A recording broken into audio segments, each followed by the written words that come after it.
24/7. 24/7. Bold Moves Radio.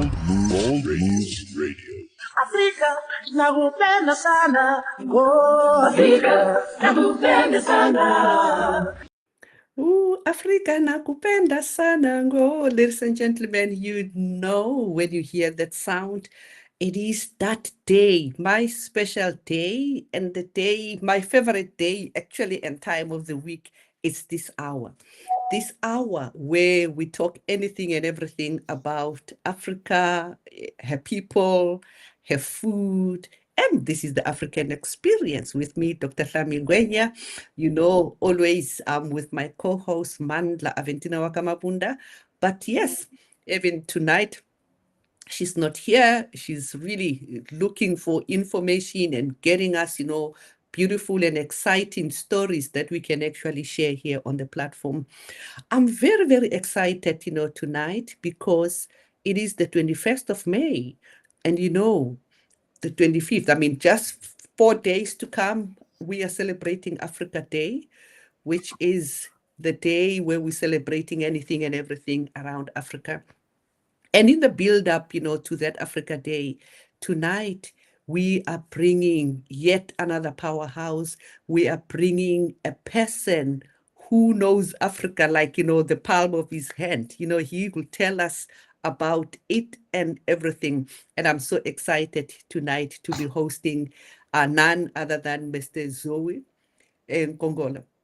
Mr. Zoe, bonjour. Bonjour and welcome to the African Experience. Bon après-midi. Merci beaucoup. Merci beaucoup. Tonight I'm going to learn French. We're going to speak French. Ladies and gentlemen, you know that French is one of the languages that are spoken in Africa. And I understand that Africa, we actually have more than 2,000 languages, but French is actually one of them. And I'm so excited, to be having you. Well, let's tell the listeners who you are. So what we do on the platform, I don't introduce, the guests, but I give them an opportunity to introduce themselves. So who is actually Zoe Nkongolo in their nutshell?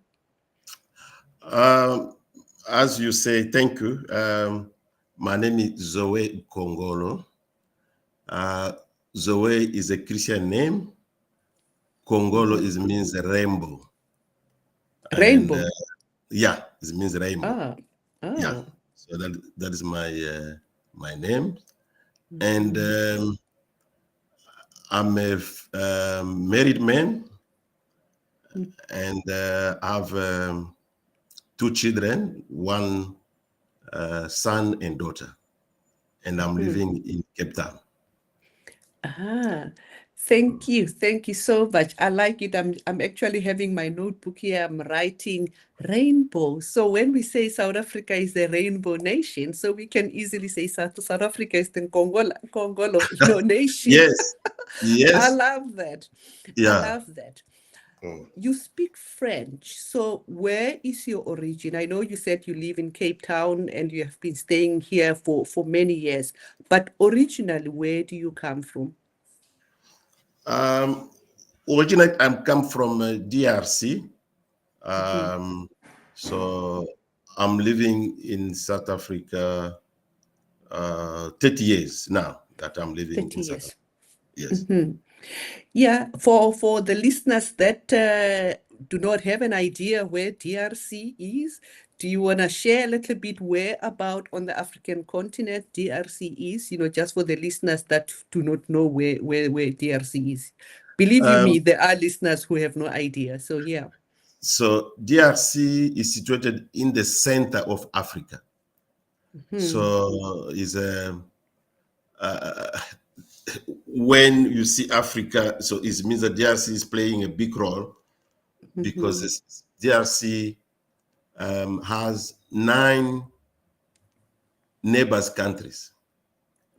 The first countries was 9 neighbors countries. Wow. So we do have Angola, Zambia, Tanzania, South Sudan,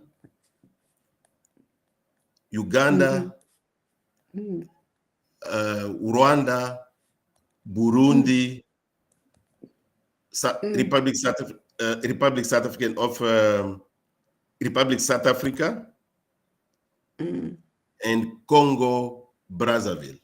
Wow. Brazzaville. And yeah, absolutely. This is really at the center.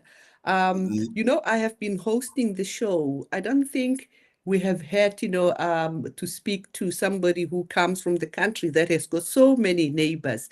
This is very interesting, and I think it's good, that we are talking to you now because we can understand, the perspective, of Africa and really the beautiful continent that we are actually part of.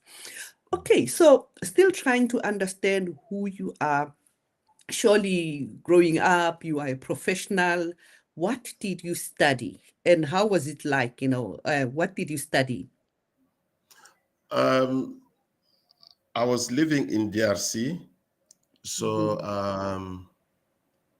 first, my high school, I like mathematics too much. So when I did high school, I did it general mechanic. And when I went to university, I did electromechanic. So I'm an engineer in electromechanic. Yeah. Okay. Fast forward, you are an engineer, you like mathematics, but just, looking at the kind of work that you do, I've been following you on social media. I looked at, some of the work that you do. This has nothing to do with maths as we understand it, or that has nothing to do with, engineering, or what happened? What was the shift and what are you doing now? Yeah, this is quite a love story. How I shift from engineering to development. So we were the first people who came in 1994, just before the elections. We were the first refugees who came in the country. So when we arrived here, so the situation was very not easy because it was before the election. So when we get here and there were no any services was being there to welcome migrant refugees. There were no any services. So I end up to be living in a night shelter. So waiting that the election will happen, you are living here for many years, you know what happening that day, how there was news saying that if the black people are going to take power, or the black or the white people will be killed, things, and everyone was scared. So we were living in a night shelters and we're waiting that to see what will happen after elections. So after the elections, nothing will happen. So we're living in Cape Town. After 1 month, things, and until the life started continuing, people found that no, but this is nothing. It's nothing will happen. Those were just a false rumors. So now, and that time we're coming from DRC. DRC, they speak French, and we're arriving in the new countries where everyone is speaking. First, people they don't know, when you ask from DRC, you say what? They don't even have a clue where's the DRC. What happened in DRC? No one was aware about what happened in DRC. So, and there were no services, nothing. So we're living in night shelters, and even the way to communicate, me are speaking French, and others speaking Afrikaans, Xhosa, and English. It was quite challenging. And the same problem happening also to NGOs around, especially the Catholic welfare, who start to receive slowly some migrant coming to them. In the beginning, it was a small number, and after the number started to grow. So that time, it was most of the people were coming as refugees. They were from DRC, from Somalia, from Angola, because there were civil also in Angola, from Sudan.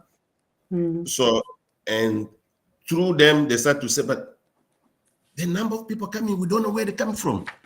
So they said that no, let's go where they're staying to find out who they are. So it's like this. We were the first people where the NGOs come to us to ask us, please, are you able to come to us to tell us where are you coming from? And luckily, there were a non-lady who was speaking French from Canadian who could speak English and also French. So she was the one that to interpret for me. Yeah, it's based on that I was very connected, working many with civil society were coming around.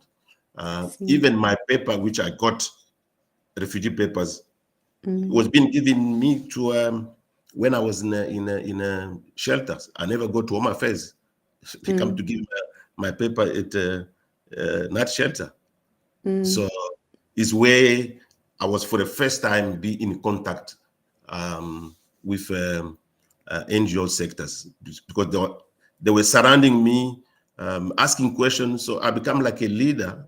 So where they want to, civil society, they want to communicate with others, I was kind of leaders going and informing them. Even Home Affairs is like this. I end up slowly to be pulled in that sector of development. I see.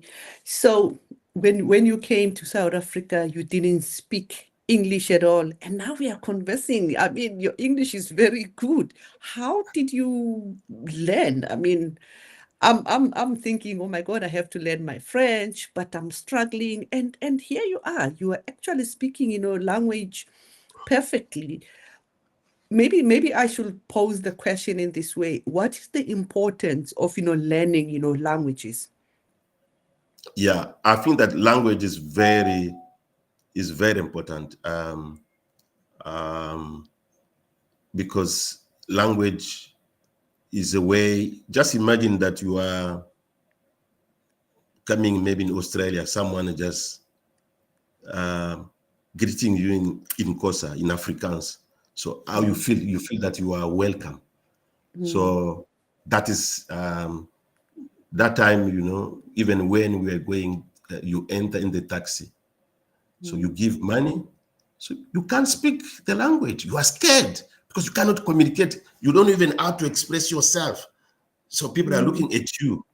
You can't express yourself. So I think that language play quite a big role in terms of communications and make a person comfortable. Is the language of integration. Yeah, for me, is to learn the language is quite very, very, very important. I Especially if agree. you're outside, yes. Yeah, I agree. I agree with you because I'm South African and I speak a lot of, languages here in South Africa. I can speak Xhosa, I can speak Zulu fluently. I can speak, Sotho and all that. And I speak a little bit of Venda, Tsonga, I speak English. So here at home, I feel very comfortable. I can be anywhere in the country and I can converse, fluently. But the kind of work that I do currently, I travel a lot and I sometimes go, to West Africa. Sometimes I wish my Zulu could be French or my Sotho could be French because, yes, because when I'm there, sometimes I feel illiterate, because when you cannot communicate, my French is very little. The only thing I know is to say bonjour, comment ça Bonjour. va, and merci beaucoup and things like that. But yeah, so I really agree with you that, when you learn languages and you feel comfortable, you feel very welcome and all that. Ladies and gentlemen, this is the African Experience. Here with me, Dr. Hlami. We are talking to Mr. Zoe Nkongolo. And we're going to take a short commercial break. When we come back, we're going to unpack a little bit about when you started, becoming more like a leader and you are becoming more like a spokesperson between Home Affairs and the NGOs and the people, refugees and where that journey took you. Ladies and gentlemen, don't go away. This is the African experience. We take a short commercial break.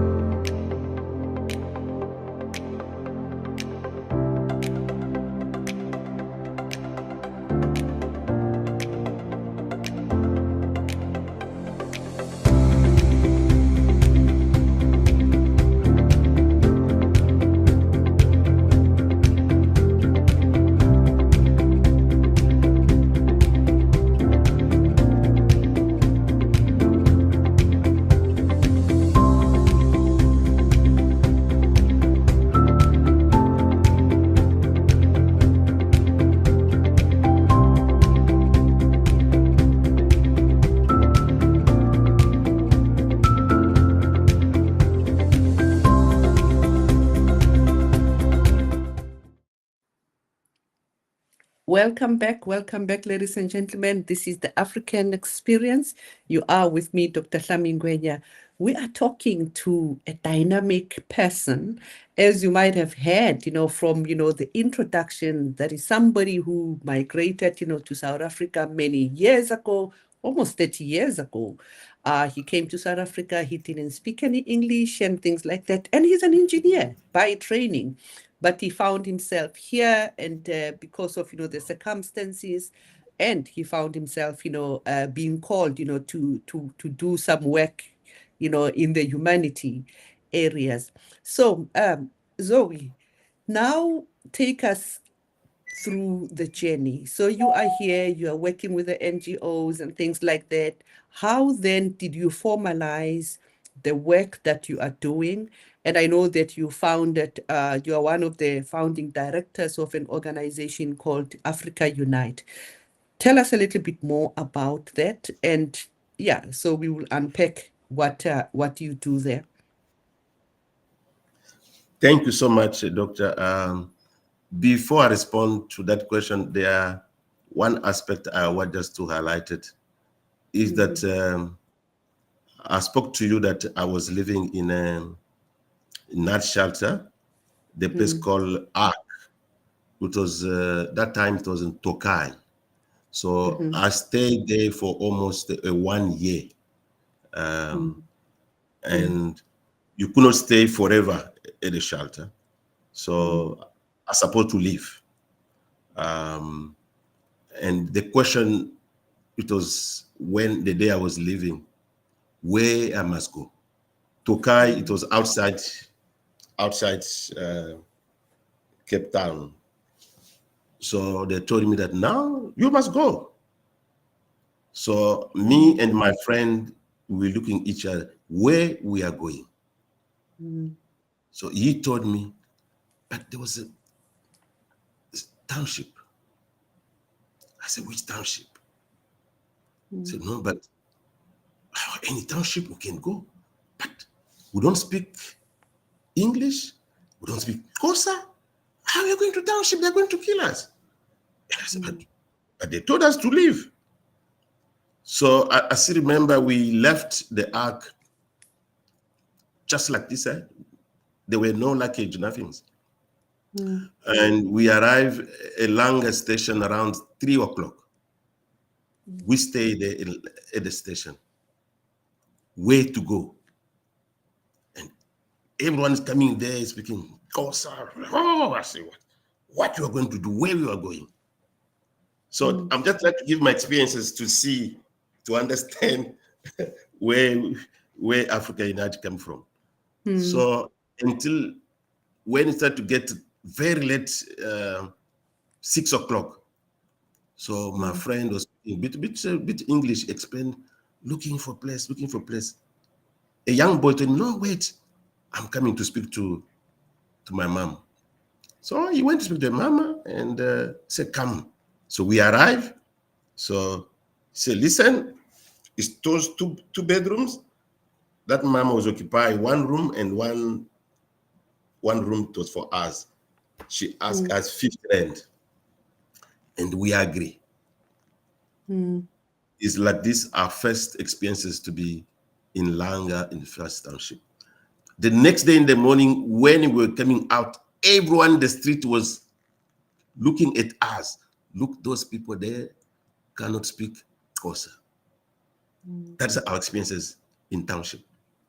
So because most of the people were assisting us, they were living in town, in Woodstock. So we have that experiences of living in township, but assisting, we're not working. We're just, because we don't have another place where we go. Our place was trauma center, Red Cross, where most of the place could accommodate migrants. We're living there. So we spend most of our time in those areas. So we're well known. Even sometimes when there were newcomers, so well, listen, these people, we have newcomers here. Is it possible to give food? You know, because we could speak French, could speak Lingala, can speak Swahili. It was quite easy for us with our broken English to communicate. So quite the base for us to understand how I got the taste of working in it's like this. I become more connected. Even Home Affairs, there were no corruption that time. So someone from Home Affairs could call you, Zoe, please, we have this woman who just arrived. She has a child. Are you able to come to the office? You come to the office, and I take that woman and bring either to trauma center, to Red Cross for blanket. You know, we start to do all those little things. Is where I start to be involved. So when I was also in Langa, I end up looking for something to do. I'm just trying to give bit background to see, and we're supposed to survive, supposed to get some money. We were doing all those kind of work, cleanings, gardens, doing all those things. I end up one day in one of the factory shop in Maitland. We arrived. We found they were carrying the boxes in the storeroom. They say, "Hey, looking something to do?" I say, "Yes." Me and my friend, we start to carry those boxes. From November, December, it was the boxes with the shoes or supplies. You know, in Cape Town, when it comes December, the shop is full of shoes people are selling. We were doing that work November, December, even January. In January, there were no more businesses. It's quiet. So I asked the person, "Can I get some shoes here? Sell it?" So no, it's fine. You can get some shoes to sell. So it's like this. I was selling now one pair of shoes, two shoes, and one boxes, one box, three boxes. And I end up now selling shoes and making, and I made quite a lot of money because I was selling 4 or 5 places. And I end up, for the second year, I bought my first car, Skyline.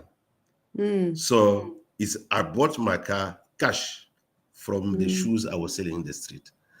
But also, it's giving me advantage now that when I was going to those NGOs, going to Home Affairs, Africa, it was easy doing those things. And I did not need money from anyone because I know that I have income in that period. So now, talking now to Africa Unite, you remember there were that time also when the migrant came, people didn't know the migrant at all, who they are. They didn't even know that they are quite educated. They think that just people who are like this, who the beggars. But most of the people who were living in township, because most of the migrant was coming that time, they could not afford to live in a suburb because it's expensive. The one place where they could live easily is township. It's the same life, same food. So it's quite easy, It's where the issue of xenophobia started to come. And it happened that there was a killing in one of the township called New Cross Road. So because I was living already in township, part of NGOs forum, they were also accommodating migrant in township. So we were living already in township. It was easy for us because we were not scared to accommodating, to negotiate with those mamas who was living in those areas. So we're quite easy for us, for myself, be integrated and build a good relation with those mamas. So when I was being approached, said, listen, there are things happen here in this township, that people are being killed. So I went myself with one of my colleagues just to find out from the youth in New Cross Road to ask them what happened. And I found for the first time, I said, yes, so we are killing them. You know, I was scared to hear someone say, yes, we are killing them because they're not concerned. So from my head, I said, listen, is it possible that we can have a formal meeting? They say, yes. Next week, let's have a formal meetings. We agree. There was in Guguletu, a place called Center, Uluntu Center. So we agreed that let's meet at Uluntu Center next week. So we met at Uluntu Center and have money already. I was shoes boss. So I have money in my car with my colleague. So we had the meetings and the hall was full, more than 49 young people there from New Cross Road. So we had the meetings. So just to find out what is going on in the area. No, listen, in these areas, we are very poor. Government does not do anything for us.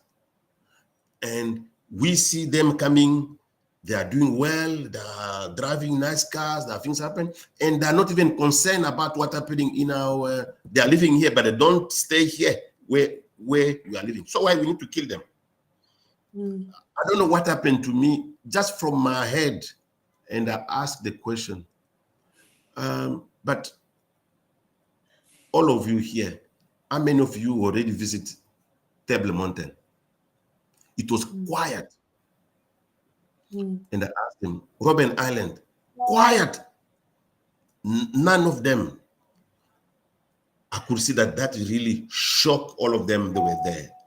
And sadly, another one in the corner said, yes, we are Africa Unite. You see, why you are killing each other? Is where the name of Africa Unite came from, not from me. I see. Yeah, that was the beginning. Oh. And from that meetings, it was agreed that every that the youth, they need to meet regularly, that they can see each other, because what they discovered that there are no problem. The problem is that they don't know each other. They don't know each other, and they decided every Sunday in New Cross Road at the church, the youth start to meet every Sunday. I was also going there in every Sunday, and one day I did not go, and I was called. No, where are you? I said, what is? No, but we are here waiting for you. There are many people here. And I said, but what I'm going to do with it? So I went, because I have a car. I went. It was many young people. What is happening is that there were youth from New Cross Road, the youth from Guguletu. So they become, it was just a gathering. They meet to see, you are from Rwanda, you are from DRC. They know each other. There were no program, nothing. So when I went back, and I was a bit scared, I said, what are you going to do with this? So I went to speak to Vincent William, who was working for IDAS at that time, spoke to him about it. So he said, oh, Zoe, I'm happy. Those who are more concerned. So what to do is that we need to design some things that we can tell them first why they need to protect the migrant. They have interest on the migrant. So, but they must understand the context. Why? what kind of why they need to do that. It's like this that Vincent designed the manual, what you call now human rights manual. That we need to train a few of them, and then they can go out and train others. Is where we started in 2001. The movement, I'm calling movement. It was not organizations, nothings. So those who were trained, they go to their own communities. They start also to talk about to others. You could see all over in township, Africa Unite, Africa Unite, Africa Unite is where Africa Unite started. And it started to go also in Canada community. That was 2001. In 2004, when we saw that, no, but now become whatever, Africa Unite, Africa Unite. No, we need to be organized. Is where Africa Unite was officially formed as an NGO with its own constitution, and it's where we start operating. But there were no office. We didn't have an office. Yeah. Wow.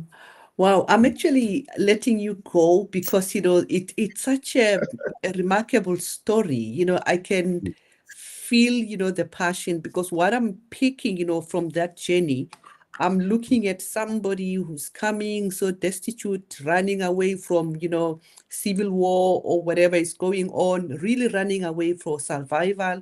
Somebody who's living in the shelter, somebody who suddenly doesn't have a place to be in. But in that journey, the spirit of wanting to survive and wanting to solve, problems and all that, it's there. I see somebody who's seeing possibilities in so many challenges that, came across your way until, this Africa Unite was born and registered. Wow, wow. What a remarkable story. I'm thinking as you are talking, I'm running through my mind.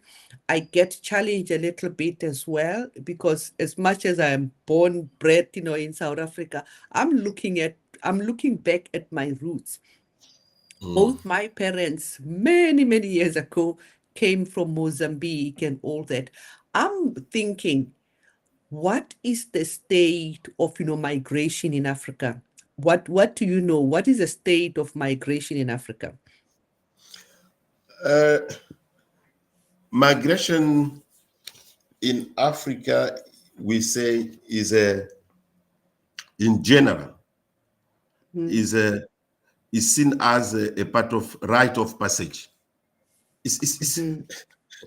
When you talk about migration, it's something which is normal. It's normal for African. So when I'm traveling to go to Europe, and you are from France, you can, in 2 hours, you are in France, you go to Belgium, you go to Germany. It's 2 hours. People are crossing, it's nothing. It's normal for them. Do you understand? I still remember one day I went in one day, France, Switzerland, Germany, and come back in France. Are you able to do it in Africa? No, you cannot do it. No. You cannot do it. Yep. Why? That's the question. So people have been divided. I'm just telling you about the Congo. We said that we have 9 countries, neighbors. So you find the Bazombo is the people from Angola who are living, but the Angolan, you find in both sides. They are here this side, the other side. Congo Brazzaville is just dividing by the river, but it's the same people. So it's Africa is the way we are. So migration never be a problem, but I think that things have changed, and people, when they talk about migration, there are more migrants in Africa than who's going. When the European they're talking about migration, they think that African, they are going to Europe. but they don't understand that there are more migrants between African countries, who refugees who's going that side. So is a normal thing which is happening in the previous. So we need just to be sure that that's a part of the plan. Young people are coming. So I even part of my program, I will be able to talk about it. So those are things that are telling young people to understand the context of migration. Migration. They can support to show that it's a normal. So if you see migration now in Africa, it has become something for elections. When it comes to elections, everything is about migration to show that, listen, the one creating problem is migrant. So they are looking, try to criminalize migration. And migration today, when you talk about America, if there are no migration, we could not speak about America. If there were no migration, we cannot speak Australia. So them, what they do, they select only the best in Africa. They can go to Australia. A good one to go in France and things. So those are things that we need now.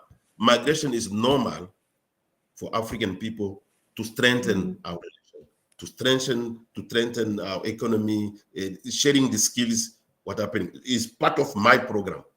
So I started slowly, but now I'm putting it now in continental, and I'm able to explain when I'm able to tell about the program. Thank you. Yes, yes, thank you. Thank you so much. Thank you so much. And I'm actually thinking I was supposed to take a commercial break, but I think this conversation is really, really interesting. So I'm not gonna take a break, so that we unpack and really understand 20 years or 21 years down the line from when you started, this organization in 2001, and now really literally 21 years ago, 21 years later, what are some of the things that you are dealing with? Maybe still on the migration part, I understand that Uganda, for example, is one of the countries that has the highest number of migrants. I don't know how true it is. I'm going to Uganda next week, and I will be facilitating a workshop around social protection, and I'm sure the issues of migration will also come out. But yes, so I agree with you that there is a lot of movement and things like that. And how do we decriminalize it? How do we make people understand that people are moving, and things like that. But anyway, it's a story for another day. So let me go back to the Africa Unite. Now it's founded, now it's registered. What do you focus on? What kind of programs do you focus on?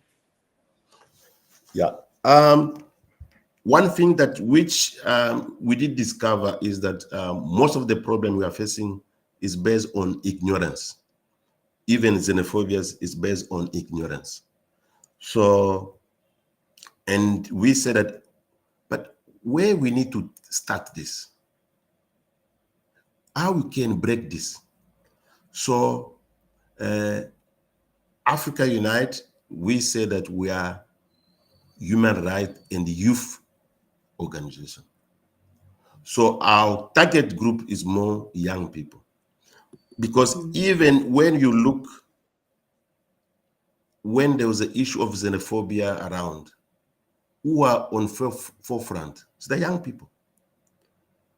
And I still remember years back, there was a cartoon done by Zapiro.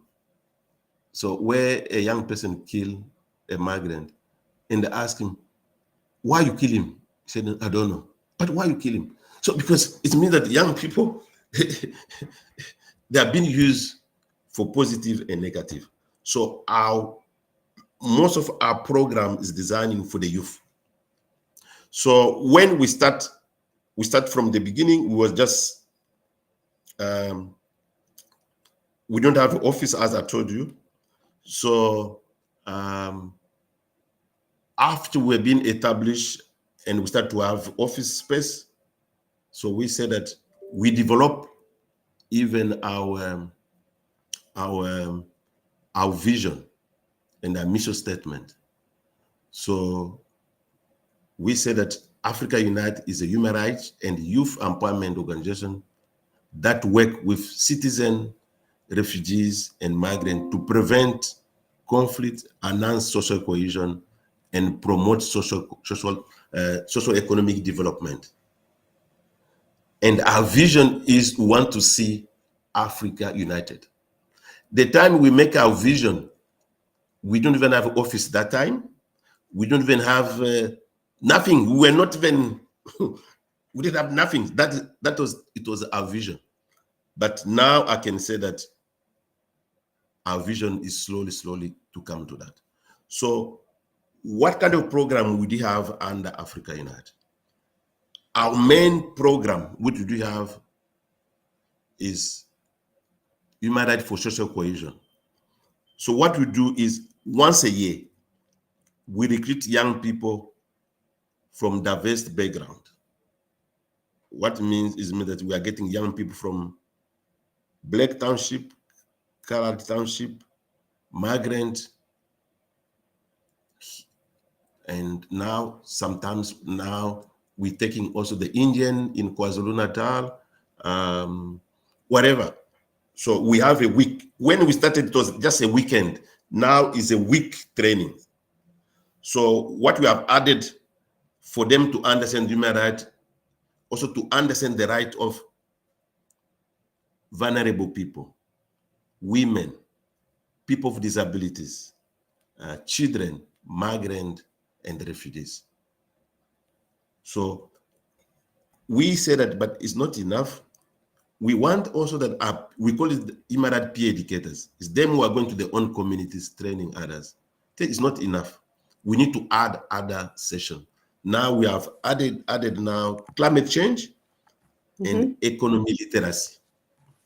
So that they must understand why Africa is poor. Our economy literacy is for them to understand how IMF is functioning. That when they're sitting at home, they see the news, they will understand why they have this. I see. So we have added this. So what we do is in our training is that we are telling them, you get this training, so you stay with us for almost 1 year. See. So go to your own communities. If you speak Sutu, go your community speak Sutu. If you speak Afrikaans, Xhosa, whatever, go. If this is in your own language, that is one of our main program. So often, if we train 25 per year, by the end of the year, we'll be able to reach sometimes 20,000. You'll be surprised. See. We can, because when they go, they come back, they give us the report. So based on what they're reporting us, is like this other program is being generated. So it's not something just all our program is being generating, activities being generated based on the main program, what's happening in the communities. So, and we discovered that most of our activities is based on attitude and the behavior change. I see. Attitude and behavior change cannot just change by talking, giving human rights, but we say that, listen, what is other activities can be done to change the attitude of the people in the communities? So we have a slogan, youth building human rights communities. So it's the same young people who is leading those processes. What is other activities we are doing? Under human rights for social cohesion, we have what we call celebration diversity. So it means that we discovered that people are more xenophobic, racist. Their concept is based on hearsay. They're like this. They're like this. Those people are like this. The black people are like this. Migrant, they're like this. They're like this. So because they never have a time to socialize, to know that this person is quite very important. So why we do on special days, Human Rights Day, Youth Days, Women's Day, Heritage Day, Africa Day. So we bring young people from different backgrounds come together. On that day, they celebrate the day, but also they discover that they have something in common for that topic. I see. And Wow. another activities which we are doing also under Human Rights for social cohesion is that we do what we call skill sharing. So we discover that there are so many migrant refugees who are here, who are teachers, engineers like us in their countries. They are here doing what? Selling the street, doing things. But why you can't use your skills to the benefit of other people? So we have discovered that things like math and science, which is quite still very difficult. You are South African. You know the time of apartheid. Who's supposed to study math and science? It was less people. Even there, people still scared about math and science. So we identify among the migrants who have some skills, come to these schools, teach for free. And I can tell you, we have so many cases here where the school, they were 30% with our assistant, with our migrant, we end up with 100%. Even the parent ask, but who's teaching you? No, but this guy from Zim. Oh, even the parent say, but listen, can I see him? We have to do the case like this. So it's where we're teaching is attitude to say that no, those people are not just here to steal, but they have some skills who can be benefit from us. We did also organize. If you see the business, South African business, they never last 2 years. First year, second year is finished. We bring some Somalian, please speak to others. What is about business? Business is not about money, business is about discipline. How they make money together, they put money together, they do the saving, they buy in bulk, and others, they understand those kind of things. And another activity we are doing under Human Rights for Cohesion is conflict mediation. So in a community where we are living, there was a conflict every day. So we tell our youth, and people are doing things in isolation. But we send our youth in the communities, go to these communities, build a relation with the stakeholders. They will tell you what is the issues in these communities. They can put all those issues. But listen, how can you deal with these issues? Because what we discovered that the communities, they know the problem, but they know also the solution to the problem. Absolutely. And I can tell you, I can have so many examples how we resolve. In Nyanga was being called capital of murder. The first meetings, they told us about it. We had the meetings with the communities. The community told us is the police. We went to the police, said, listen, they're telling us that people are being arrested, you are leaving. The police, they say, no, this is not our job. Our job to arrest. Use the way, go and tell your people, you go and call people from correction service. They must tell what's the criteria, because most of the people who committed crimes, the people are being released. We call another meetings. They came to the meetings. And even the police told us that, listen, Nyanga is big. We have only one police station. If you want, go to the parliament, get for the land.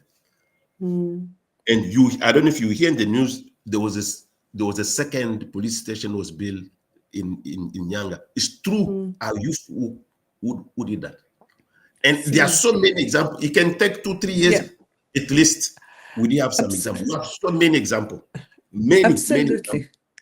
Absolutely. I can see that, what I'm picking also from this conversation is that, yes, there's a perception around, hey, migrants are doing this and that, but the role that your organization is doing is actually to change that narrative, but also to bring something positive about, integration and diversity, skills sharing that I'm picking. And also, having that positive story of how the people on the continent can actually learn from one another. I find it very, very, very fascinating. And I'm looking at my time. I could, Ooh, we did hear not even more. start it. I know. But now I want to come back to you again as a person. Because of the work that you do, you tend to travel a lot, on the African continent. Do you know by now how many countries, especially in Africa, did you manage to actually travel? And what are some of, the major highlights that you pick, where you say, I'm proud to be part of, this continent? I traveled in many countries, and I I don't know any country where I travel where African, the remaining African. They I never see any countries where they're rejecting you. They are that kind of sense of welcoming spirit. African, they are, African, they are African. So I can say I was in Senegal, people very welcoming. Sometimes even when you go at the airport, you see how they're welcoming people. You wonder, if perhaps in South Africa, maybe our home affairs people can learn from here. There's a lot to be learned from other African countries. So people welcoming spirit in many countries I visit, many. So I think that I would like that young people, especially South African, visit other African countries. If it's Tanzania, going to Senegal, they need to go that. They need to. And one of the projects which we never succeed is exchange program, where we bring some young people from here, bring them maybe in Tanzania, bring those from Tanzania to come here. Those are things that we have it, but I'm doing it I want to do it quite in broad, but I think that God will give us a means to do more on that. Yeah. So now, when you are not working, when you are not talking about, all these different programs that you are doing, what do you do to unwind as a person? What are the hobbies when you're not thinking about migration, when you're not thinking about human rights, when you're not thinking about, this integration and all that? What do you do to unwind? Or what are your hobbies? I'm a big observer. Yes, I'm big observer. If I'm not doing this, me and my wife, we travel a lot. I know all those small village, small town around here, so we always like to travel in those areas to see what's happening. So enjoying to be seeing new places. Around. If it's not out traveling outside, but here in Western Cape, all those small town here, I like to go when I'm not doing anything. And perhaps when I'm traveling is where I'm being inspired. Most of the things when I see, I share with my youth. Most of my stuff, I forgot to say that most of my stuff, we have office in Cape Town, we have another office in KwaZulu-Natal, and we are trying to set up office in Gauteng, but we have already youth who are working there. Whatever I see around, I share with them. So for them to understand, yes. Wow. Thank you so much. We still have a little bit of time. So the 25th of May is Africa Day. What does it mean for you?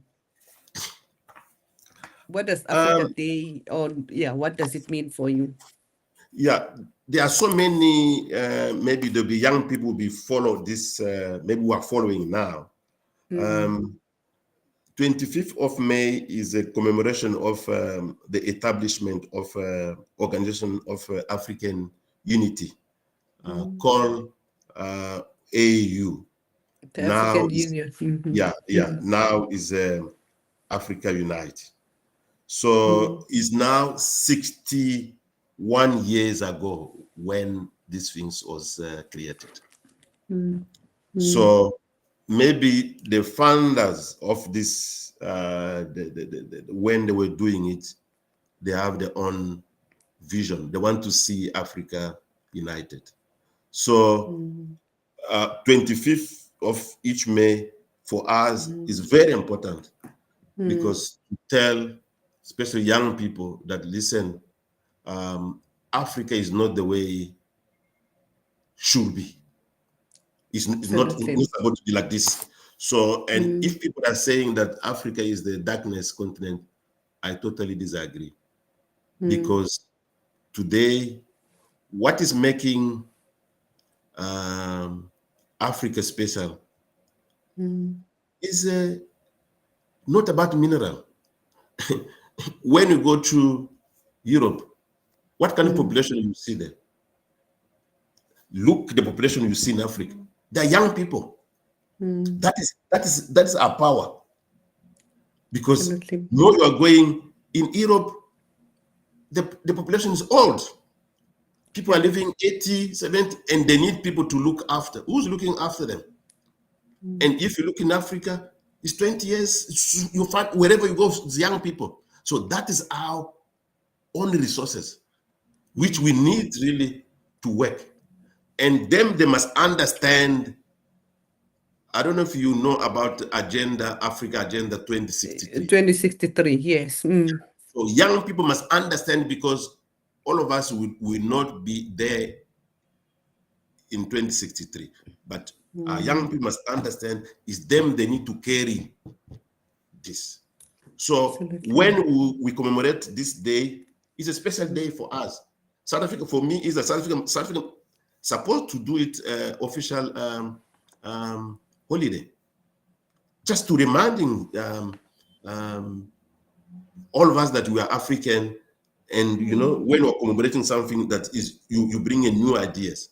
Yeah, for me, it's quite very crucial moment where we want that everyone must really celebrate and to raise awareness, especially among young people, that listen. 61 years ago in Ethiopia, this is aspiration, because there are a lot of aspiration for this, which is quite, there are 7 the Africa we want. Yeah, the Africa we want. Yeah. Yes.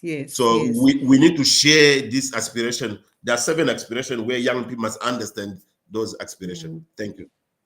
Yes, no, I do agree with you. Thank you so much. I told you that, an hour is just not sufficient, When we start, you go like, oh, you think an hour is very long. It is not sufficient. I'm also surprised that the time is gone, I know. That is why I had to skip, the commercial breaks, because I wanted us to unpack and all that. So lastly, where can people find you? If people want to know more about the organization, they want to know how to donate and how to be involved, where can they find you? We are, as I say, we are in Cape Town at 6 Spin Street. So if people want to check us, they can do www.africaunite.org.za. They can find us. And we, if those want to contact us, 081 333 7665, or direct number 021 461 6551. So yeah, they're free to come and really to start this journey. We have started and we are going somewhere. Thank you so much. Thank you so much for spending, this time with us and really ignite us, in the build up, to that, Africa Day. Ladies and gentlemen, this is the African Experience. You are with me, Dr. Ngwenya. We were talking to this powerful gentleman who's got a lot of vision and also changing the narrative on how we should see actually migration, but looking at migration as an opportunity to share skills, opportunity to integrate. And yes, Africa Unite is actually doing just that. This is what we have time for tonight. Next week, same time, same place. Thank you so much. And thank you, DJ Messi, for our technical producer and everybody that is following us and listening to our show. Thank you so much and God bless. Thank you so much, Mr. Zo. Thank you. Merci beaucoup.